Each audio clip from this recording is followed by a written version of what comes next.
আসসালামু আলাইকুম প্রিয় দর্শক, অন্য মঞ্চের আলাপচারিতায় আপনাদের সকলকে আমন্ত্রণ জানাচ্ছি। আজকে আমি আমার কথা বলবো না, আমাদের দেশের যে অবস্থা, বাংলাদেশ নিয়ে কতটা চিন্তিত তার একটা ছোটখাটো প্রভাব আমি আপনাদের খবরের কাগজ দিয়ে আমি আপনাদের দেখিয়ে দেব। বাংলার পশ্চিমবঙ্গের সব থেকে প্রচলিত সর্বাধিক প্রচারিত বাংলা দৈনিক হচ্ছে আনন্দবাজার। সেই আনন্দবাজার তার লিড স্টোরি করেছে একটা ছবি আর 4 লাইন খবর দিয়ে। বলে না, একটা ছবি অনেক কথা বলে দেয়। এই ছবিটা আপনারা দেখুন এবং হেডিংটা আপনারা দেখুন। অদ্ভুত আধার, ডেইলি স্টারের একটা ছবি। ওপরে লেখা হয়েছে, অস্ত্র তাকে ছিন্ন করতে পারে না, অগ্নি তাকে দহন করতে পারে না।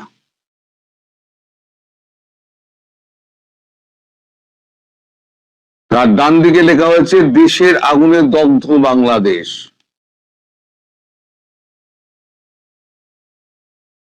আমি বারবার বলি না, সাংবাদিক সাংবাদিকের পাশে দাঁড়াবে, কাগজ কাগজের পাশে দাঁড়াবে, এটাই হচ্ছে নিয়ম। সে কাগজ ঠিক করেছে না ভুল করেছে সেটা তো পরে বিতর্কের ব্যাপার, কিন্তু আসল হচ্ছে যে সংবাদপত্রের ওপরে, সংবাদপত্রের যে স্বাধীনতা, সেই স্বাধীনতা যেন অক্ষুণ্ণ থাকে। আমি বারবার সাংবাদিকের উপরে যখন হামলা হয়, সংবাদপত্রের উপরে যখন হামলা হয়, আমি যে বারবার চেঁচাই, তার কারণ হচ্ছে এইটা। আমার চেঁচানোটা, তার সত্যতা, তার প্রতিষ্ঠিত হলো এই আনন্দবাজার পত্রিকা আজকে যেটা চেপে যায়। শুধু এটা নয়, আজকে ছত্রে ছত্রে আনন্দবাজারের এই খবরে ভর্তি। আমি ধীরে ধীরে আপনাদেরকে আমি সব দেখাচ্ছি। এবার আসুন সম্পাদকীয়তে।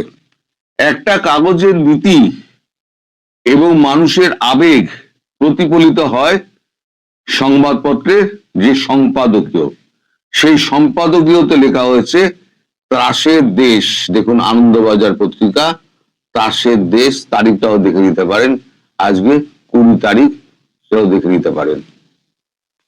এই এটা আমি পড়ছি, এটা সকলের জানা দরকার যে ভারতবর্ষ কি ভাবছে। বাংলাদেশের ইতিহাসে অস্থির অশান্ত সময়ের উদাহরণ কম নয়, কিন্তু যে কোনো হিসেবে, যে কোনো মানদণ্ডেই একেবারে শীর্ষ জায়গা নেবে আজকের পরিস্থিতি। উগ্র ধর্মান্ধ হিংসায় একের পর এক দৃষ্টান্ত স্থাপিত হচ্ছে, সেখানে সঙ্গে পাল্লা দিয়ে চলছে চরম চরম ভারত বিদ্বেষের অন্ধতা। হিংসা বা অন্ধতা শব্দগুলি অনেক সময় আলগাভাবে ব্যবহৃত হয়ে থাকে, কিন্তু এক্ষেত্রে শব্দগুলি ধ্বনিতে ধ্বনিতে সত্য। যেভাবে ময়মনসিংহে এক হিন্দু তরুণকে ইসলাম ধর্ম অবমাননার অভিযোগে চূড়ান্ত শারীরিক নিগ্রহ ও নিধনের পর আগুনে পুড়িয়ে মারা হলো, সর্বসমক্ষে জনোল্লাসের আবহে তাকে, তার তুল্য মানবিকতা অমানবিকতা এই উপমহাদেশে কে কতবারই বা দেখেছে।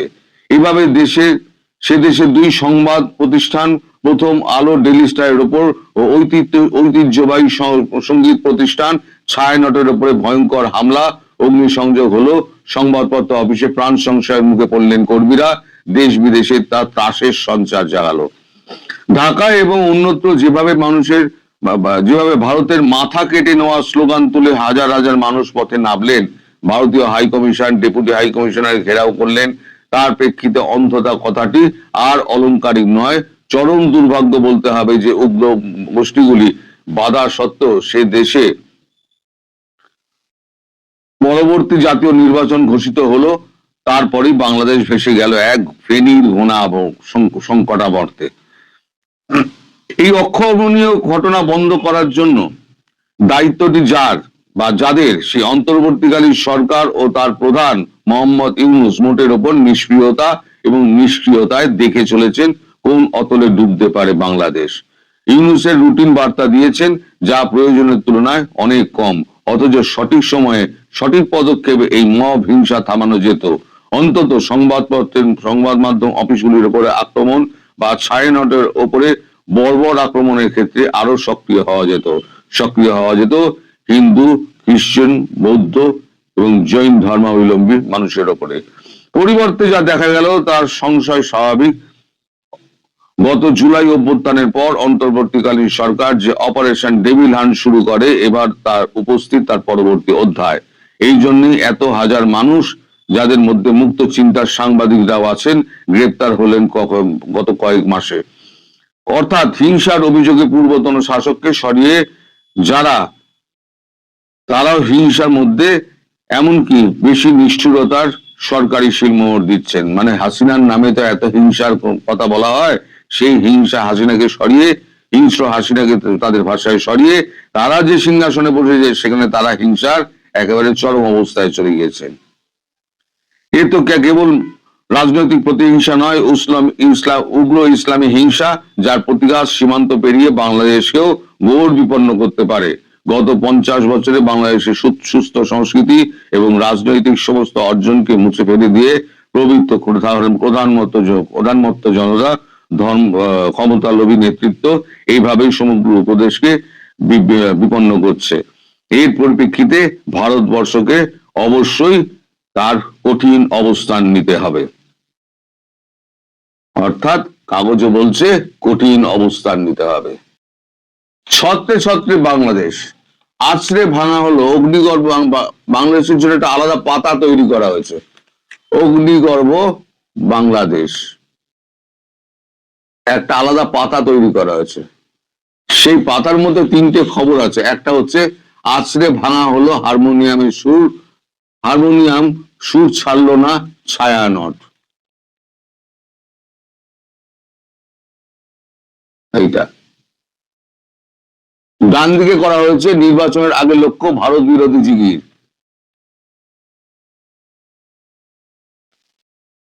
তারপরে একটা গুরুত্বপূর্ণ খবর আছে, এই খবরটা আমি পুরোটা পড়বো, তাহলে আপনারা বুঝতে পারবেন যে আপনাদের দেশে খাদ্যদ্রব্য বন্ধ হচ্ছে না, হবে কেন। খুব শিগগিরই যে আপনারা একেবারে আকালের মধ্যে পড়বেন, এটা তার প্রমাণ। আমি শুধু পড়ে শোনাচ্ছি। বেনাপোলের স্লোগান, সীমান্তে বাড়লো কড়াকড়ি।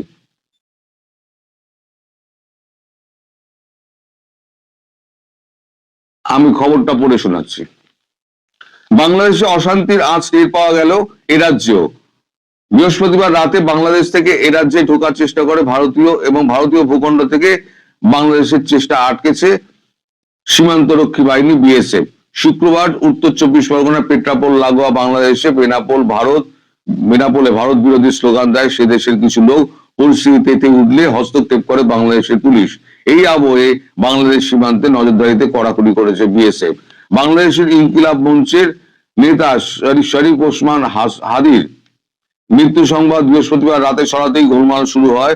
সে রাতেই উত্তর 24 পরগনা বসিরহাটে ঘোজাডাঙ্গা সীমান্ত দিয়ে এদেশে ঢোকার চেষ্টা করেছিল 30 জন যুবক। বাধা দেওয়ায় তারা বিএসএফ এর দিকে ইট পাটকেল এবং হাসুয়া নিয়ে তেড়ে আসে। জওয়ানরা পাল্টা গুলি চালালে একজন আহত হয়। একসঙ্গে তাকে নিয়ে বাংলাদেশে ঢোকে। অন্যজন লাগোয়া গ্রামে, মানে আমাদের ভারতবর্ষের লাগোয়া গ্রামে ঢুকে পড়েছে, তার খোঁজ চলছে। বাংলাদেশের পরিস্থিতির কারণেই ওই 30 জন এদেশে ঢোকার চেষ্টা চালাচ্ছিল বলে প্রাথমিকভাবে অনুমান করা হচ্ছে, তবে তারা পাচারকারী কিনা তাও দেখা হচ্ছে।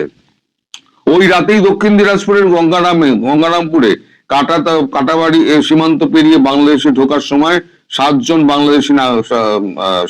বাংলাদেশি নাগরিক বিএসএফ এর হাতে আটক হন। দক্ষিণ দিনাজপুরের পুলিশ সুপার চিন্ময় মন্ডল বলেন, 7জন বাংলাদেশিকে বিএসএফ আটক করেছে, তবে আমাদের হাতে এখনো দেয়নি। মানে বিএসএফ হয়তো ট্রিটমেন্ট করছে আর কি। উত্তর 24 পরগনার পেট্রাপোল সীমান্তে নোম্যান্স ল্যান্ডের ওপারে বাংলাদেশের বেনাপোলে এদিন সকালে কিছু লোক হাদির মৃত্যুর জন্য ভারতকে দায়ী করে ভারত বিরোধী এবং প্রধানমন্ত্রী বিরোধী স্লোগান দিতে থাকে। প্রত্যক্ষদর্শীদের দাবি, বেনাপোলে পরিস্থিতি নিয়ন্ত্রণের বাইরে যেতে শুরু করেছে। সে দেশের পুলিশ হস্তক্ষেপ না করলে অবস্থা আরো খারাপ হবে। ঢাকার বাসিন্দা নাজির হোসেন বলেন, উল্টোপাল্টা স্লোগান দিচ্ছে অনেকে। মানে উনি বলছেন আসল ঘটনাটা, উল্টোপাল্টা স্লোগান দিচ্ছেন অনেকে। পুলিশ লাঠি চালালে ওরা আবার পালিয়ে যাচ্ছে। আমরা কিন্তু শান্তি চাই। এই পরিস্থিতিতে উত্তেজনার আশঙ্কা থাকায় পেট্রাপোল সীমান্তে বিএসএফ এবং সেনা তাদের নিরাপত্তা বাড়িয়েছে। তার মানে আমি যেটা বলেছিলাম, সেনাবাহিনী মোতায়েন হয়েছে এখানে, সেটা সত্যতা খুঁজে পাওয়া যাচ্ছে। তবে বেনাপোল স্থলবন্দরে থাকা ভারতীয় ট্রাক চালকদের নিরাপত্তা নিয়ে এবার প্রশ্ন উঠেছে। পেট্রাপোল ক্লিয়ারিং এজেন্ট স্টাফ অ্যাসোসিয়েশনের ওয়েলফেয়ার অ্যাসোসিয়েশনের সম্পাদক কার্তিক চক্রবর্তী বলেন, বেনাপোলে থাকা ভারতীয় ট্রাক চালকদের বন্দরের বাইরে বেরোতে নিষেধ করা হয়েছে, বিশেষ করে গাড়ি কখনোই ওদিকে যাবে না। তিনি জানান, এদিন সরকারিভাবে বাণিজ্য বন্ধ ছিল, ফলে এই পরিস্থিতিতে প্রভাব বাণিজ্যের উপরে পড়বে কিনা দীর্ঘকালীন তা আজ শনিবার বোঝা যাবে। নদিয়ার যে সমস্ত এলাকায় কাঁটাতারে বেড়া নেই তেমন এলাকায় বিএসএফ এবং ভারতীয় জওয়ান বাংলাদেশের দিকে চাষ করতে যাওয়ার ব্যাপারে কড়াকড়ি করেছে। স্থানীয় কৃষকদের মানা করেছে। হাঁসখালি, কৃষ্ণগঞ্জ, ভীমপুর, চাপড়া সীমান্তে বিএসএফ এর এবং সেনার তৎপরতা বেড়েছে। কোথাও কোথাও বিএসএফ এর জওয়ানদের বুলেট প্রুফ জ্যাকেট পরে টহল দিয়ে দেখা গেছে। মুর্শিদাবাদের জলঙ্গি, রানীনগর এলাকার সীমান্তে সেনা তৎপরতা বেড়েছে। উত্তরবঙ্গের বিভিন্ন জেলায় বাংলাদেশের সীমান্তে কড়াকড়ি হয়েছে। মূলত 50 মিটার অন্তর 30 জন করে সেনা মোতায়েন করা হয়েছে বলে বিএসএফ জানিয়েছে। কোচবিহারের চ্যাংড়ামাথা স্থলবন্দরে তল্লাশি বেড়েছে। 3 বিঘা করিডোরের চারপাশে অতিরিক্ত জওয়ান মোতায়েন হয়েছে। জলপাইগুড়ি, দক্ষিণপুর, দক্ষিণ দিনাজপুর, মালদহে উন্মুক্ত লাগোয়া গ্রামগুলিতে কারা আসছে, কতক্ষণ থাকছে, নজরদারি চলছে। বিএসএফ এর উত্তরবঙ্গের এক কর্তা বলেন, কড়াকড়ি ছিলই, এখন সীমান্ত লাগোয়া গ্রামগুলির পরিস্থিতির উপরে আরো নজরদারি বাড়ানো হয়েছে। এবার বলুন, এটা হচ্ছে কাগজের ভাষা। কাগজ যা বলেছে আমি তাই আপনাদের পড়ে শোনালাম। আজকে আমার কোনো কথা বললাম না। কাগজের কথা হচ্ছে সমাজের কথা এবং সরকারের কথা বলে কাগজ, আর সম্পাদকীয় যা লিখেছে সেটা হচ্ছে যেটা মূল স্তর থেকে উঠে এসছে কথাটা, সেটা সম্পাদকীয়র মাধ্যমে তুলে ধরা হয়। এবার আপনারা বলুন, সম্পাদকীয় যা লেখা হয়েছে, ভারতকে কঠোর অবস্থান নিতে হবে, ভারতকে কঠোর অবস্থানে নিতে হচ্ছে। এবং যারা বলছেন যে ভারত কিছু করবে না, ভারত কিছু করবে না, তারা মূর্খের স্বর্গে বাস করছেন। আগামী দিনে দেখুন কি হতে পারে। সবাই ভালো থাকবেন। বাংলাদেশ আজকে স্মরণকালের ইতিহাসে সবচেয়ে খারাপ একটি সময় অতিক্রম করছে। 1971 সালে আমরা যুদ্ধ করেছিলাম বিদেশিদের বিরুদ্ধে, আমরা যুদ্ধ করেছিলাম পাকিস্তানি দখলদারদের বিরুদ্ধে, এবং আমাদের সেই যুদ্ধের একটা গন্তব্য ছিল, সেখানে একটা গতি ছিল, একটা নীতি ছিল, একটা আদর্শ ছিল।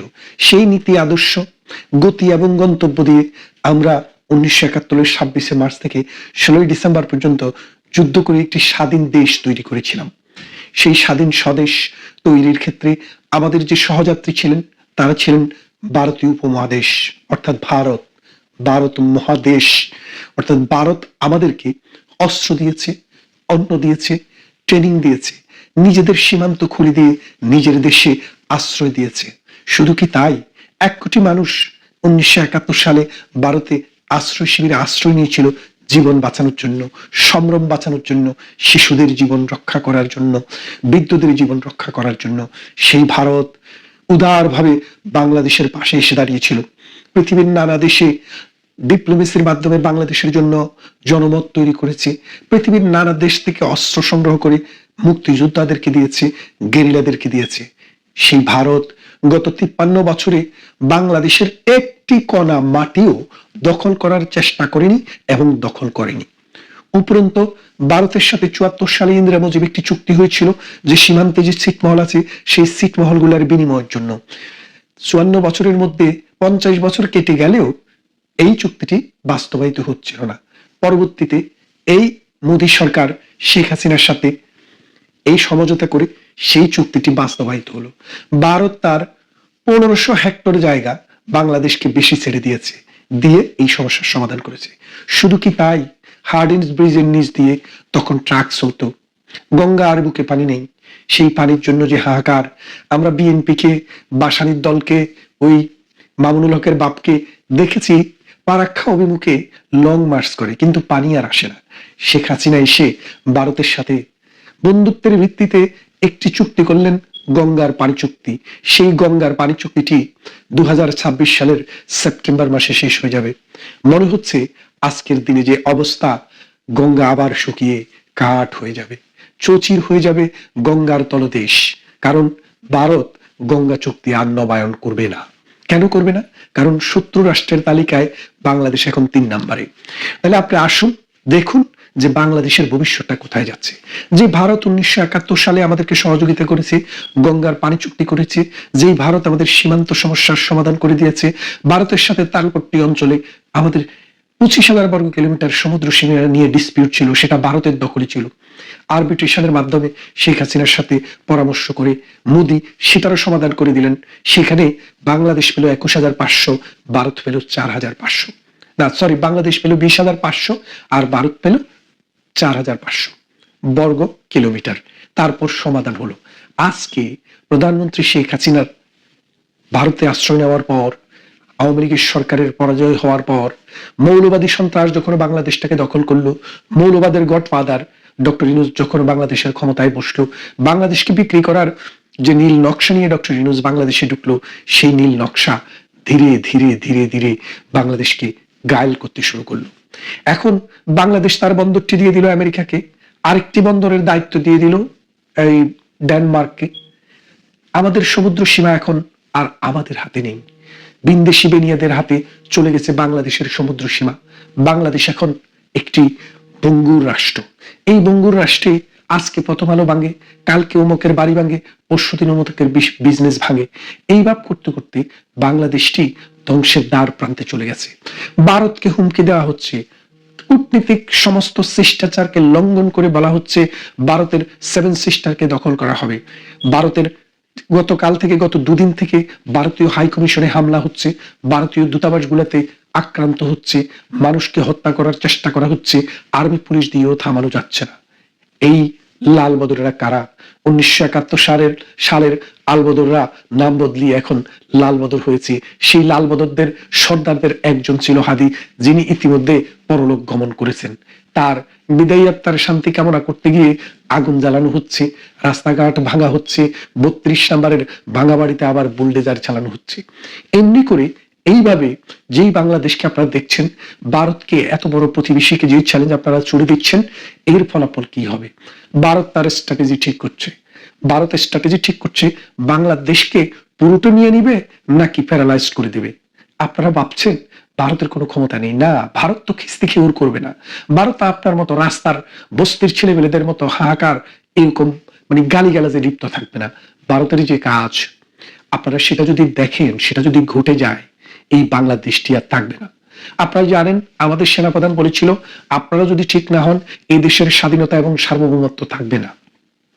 তার এই কথাটি, তিনি কিন্তু সেনাবাহিনীর প্রধান, এটা সিগনিফিকেন্স কোথায় একটু খোঁজ করে দেখেন। ভারত বাংলাদেশের চারপাশে তার সেনা উপস্থিতি 10 গুণ বাড়িয়ে দিয়েছে। যেই কোনো সময় ভারতীয় সেনারা তাদের প্রয়োজনীয় জায়গায় আঘাত হানতে পারে। আপনি কি করবেন? ভারত আক্রমণ করবেন? করেন, দেখি ভারত আক্রমণ করেন। আপনি ভারত আক্রমণ করতে পারবেন না। আপনারা পারবেন বাংলাদেশের মধ্যে একটা গৃহযুদ্ধ লাগাতে। এই 18 কোটির মানুষের মধ্যে 9 কোটি মানুষ নিহত হবে। এই 9 কোটি মানুষের লাশের গন্তে এই দক্ষিণ পূর্ব এশিয়াতে মানুষ বসবাস করতে পারবে না। এই হায়নারা বাংলাদেশে এই শুয়োরদের হাতে ক্ষমতা যাওয়ার পর শুয়োররা যেভাবে আস্ফালন শুরু করেছে বাংলাদেশে, এই বাংলাদেশটিকে একটি জাহান্নাম না বানিয়ে তা ছাড়বে না। ভারত অনেক চেষ্টা করেছে, মানে অনেক নমনীয় থেকেছে। ভারত মনে করেছে বাংলাদেশ একটি বন্ধুপ্রতিম রাষ্ট্র, তার রাষ্ট্রের সমস্যা তারা সমাধান করবে। আমরা প্রতিবেশী রাষ্ট্র, আমরা উদ্বিগ্ন, আমাদের ইন্টারেস্ট আছে, আমাদের সম্পর্ক আছে, কিন্তু বাংলাদেশের সমস্যা বাংলাদেশে সমাধান করুক। কিন্তু বাংলাদেশ তার সমস্যাটাকে ভারত পর্যন্ত নিয়ে যাওয়ার চেষ্টা করছে। দেখেন, তারেক রহমান 17 বছর কিন্তু লন্ডনে নির্বাসনে ছিলেন। কই, লন্ডনে নির্বাসনে থাকা অবস্থায় বাংলাদেশের কেউ তো লন্ডন আক্রমণের কথা বলেনি, কেউ তো লন্ডনে এসে এই তারেক রহমানকে নিয়ে যাওয়ার জন্য বলেনি। শেখ হাসিনা কিন্তু আগেও ভারতে নির্বাসিত ছিলেন দীর্ঘদিন, কই তখন তো জিয়াউর রহমান যাইয়া ভারত আক্রমণের কথা বলেনি। কিন্তু আজকে কেন হচ্ছে? আজকে আপনাদেরকে বুঝতে হবে, বাংলাদেশটাকে একটা যুদ্ধক্ষেত্র বানানোর চেষ্টা চলছে। সেখানে ভারতকেও যুদ্ধে অংশগ্রহণ করানোর চেষ্টা চলছে। চায়না এবং পাকিস্তান ইন্ধন দিচ্ছে, আমেরিকা খুব দূরে বসে মিটমিট করে হাসছে। তাদের কথা উঠলে অস্ত্র বিক্রি করতে হলে তো একটি যুদ্ধক্ষেত্র লাগবে, আর সেই যুদ্ধক্ষেত্রে অস্ত্র বিক্রি করবে আমেরিকা এবং চায়না। আর আপনি যা উৎপাদন করবেন যা পাবেন বিদেশিদের কাছে খন্ড খন্ড রাষ্ট্র বিক্রি করবেন, সেখান থেকে যে টাকা পাবেন সেই টাকা দিয়ে অস্ত্র কিনে যুদ্ধ করবেন। এই যুদ্ধ কতদিন চালাবেন, কতদিন চলবে যুদ্ধ আমরা জানি না, কিন্তু আমাদের সোনার বাংলা ধ্বংস হয়ে যাচ্ছে এবং ধ্বংস হয়ে যাবে। এই ধ্বংসকে অনিবার্য করে যারা তুলছে তারা হচ্ছে মৌলবাদী শ্রেণীর মানুষ, হাদিদের মতো নর্দমার কীট। এই নর্দমার কীটেরা নিজেরাও মরবে, দেশটাকেও ধ্বংস করবে। হাদি মারা গেছে, হাদির সাথে তার বান্ধবীও মারা গেছে, আরো কতজন মারা যায় আমরা জানি না, কিন্তু এদের মৃত্যু, এদের রক্ত এই দেশে শান্তি বয়ে আনবে না। কারণ এইসব পশুদের রক্ত দেশকে পবিত্র করবে না, অপবিত্র করবে। এই অপবিত্র ভূমিতে আরো বেজন্মার জন্ম হবে, সেই বেজন্মারা এই দেশটাকে জাহান্নামের দিকে নিয়ে যাবে। ভারত আমাদের বড় প্রতিবেশী। আজকে যদি ভারত বাংলাদেশকে আক্রমণ করার চেষ্টা করে, বঙ্গোপসাগরের লোনা জলে জাপ দেওয়া ছাড়া বাংলাদেশের এই মৌলবাদী, এই ধর্মাশ্রয়ী সাম্প্রদায়িক জঙ্গিদের আর কোনো পথ খোলা থাকবে না।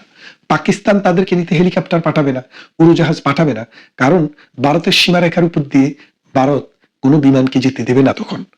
আসুন, বাংলাদেশ আমাদের দেশ, ৩০ লক্ষ মানুষের জীবনের বিনিময়ে অর্জিত বাংলাদেশ, ২.৫ লক্ষ নারীর সম্ভ্রমের বিনিময়ে অর্জিত বাংলাদেশ, ১ কোটি মানুষের দেশান্তরিত হওয়ার বিনিময়ে অর্জিত বাংলাদেশ, মুক্তিযোদ্ধাদের অক্লান্ত শ্রমের বিনিময়ে অর্জিত বাংলাদেশ। এর স্বাধীনতাকে আমরা রক্ষা করি, এই মানুষদের জীবনকে আমরা রক্ষা করি। আমরা যদি না জাগি মা, কেমনি সকাল হবে, তোমার ছেলে উঠলে বাগো, রাত পোয়াবে তবে। আপনারা জেগে উঠুন, যারা শান্তিপ্রিয় মানুষ, যারা কবিতা ভালোবাসেন, যারা সংস্কৃতিকে ভালোবাসেন, যারা মানবতা বোধকে ভালোবাসেন, যারা নিজেকে ভালোবাসেন, যারা তার রাষ্ট্রকে ভালোবাসেন, তারা যদি জেগে না উঠেন, তাহলে এই সন্ত্রাসী, এই মৌলবাদী, এই সাম্প্রদায়িক শক্তি আপনার দেশটাকে গিলে খেয়ে ফেলবে।